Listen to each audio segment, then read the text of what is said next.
இந்த 2 கட்சிகள் மேலேயும் வெறுப்புல இருக்காங்க, அதிருப்தியில இருக்காங்க, திருப்தி இல்லாம இருக்காங்க, எதிரான மனநிலையில இருக்காங்க. அப்போ இவங்க 2 பேருக்கு மாற்றா ஒரு ஆள் வந்தாங்கன்னா, அவங்க ஆட்டோமேட்டிக்கா ஆதரிப்பாங்க. ஒரு எதிர்பார்ப்பு, ஒரு நம்பிக்கை. அந்த அடிப்படையில தான் பேசினேன். நான் ஒண்ணும் சர்வே எல்லாம் எடுத்தெல்லாம் பேசலைங்க. அந்த ஒரு நம்பிக்கைய அறுவடை பண்ற வகையில, இந்த 2 ஆண்டுகள்ல தமிழக வெற்றி கழகம் என்ன பண்ணிடுச்சு அப்படின்ற ஒரு கேள்வி வரும்ல. ஒண்ணுமே பண்ணாம இருக்கிறதே அது பெரிய நம்பிக்கையை ஏற்படுத்துது. ம். யூசுவலா இந்த 2 கட்சிகள் போடுற ஆட்டங்கள் இருக்கு பாருங்க. நான் அந்த இன்னைக்கு கூட்டத்துல கூட ஒண்ணு பேசினேன். நீங்க நல்ல கேள்வி கேட்டீங்க. இவங்க 2 பேர்கிட்ட இருந்து டிஃபரன்ஷியேட் பண்றது மாரி என்ன அப்படின்னு கேக்குறீங்க. அவர் மகாபலிபுரத்துல சமீபத்துல செயல் வீரர்கள் கூட்டம் நடத்தினாரு. திரு விஜய். அந்த கூட்டத்துல அவர் பேசும்போது ஒண்ண சொன்னாரு. இன்னைக்கு நான் என் என் ஸ்பீச்ல கூட அத கொஞ்சம் ஃபோக்கஸ் பண்ணுங்க நீங்கன்னு சொன்னேன். அதுக்கு அழுத்தம் கொடுங்க. நிறைய சொல்லுங்க. தேர்தல் அறிக்கையில எல்லாம் சொல்ல போறீங்க.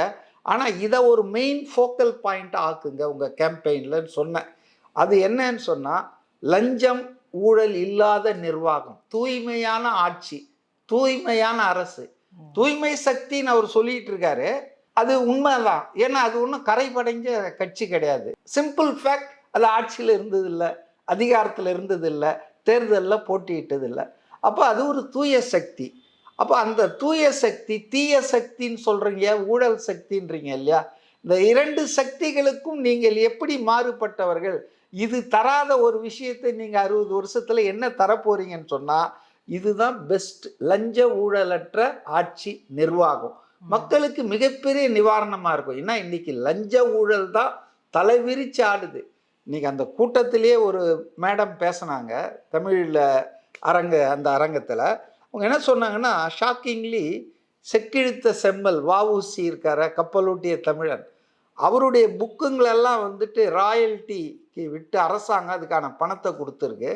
அந்த பணத்தை அந்த பேரனும் யாரோ அவங்க லீகல் யார் அவங்ககிட்ட கொடுக்க போகும்போது அவர் லஞ்சம் கேட்டிருக்காரு. இந்த அரசாங்க செக்கை கொடுக்கறதுக்கு எனக்கு லஞ்சம். இப்போ நம்ம நாட்டில் லஞ்ச ஊழல் என்பது எவ்வளவு மோசமா போயிருக்குன்றதுக்கு இன்றைய கூட்டத்தில் அந்த அம்மையார் பேசுறது ஒரு எடுத்துக்காட்டு.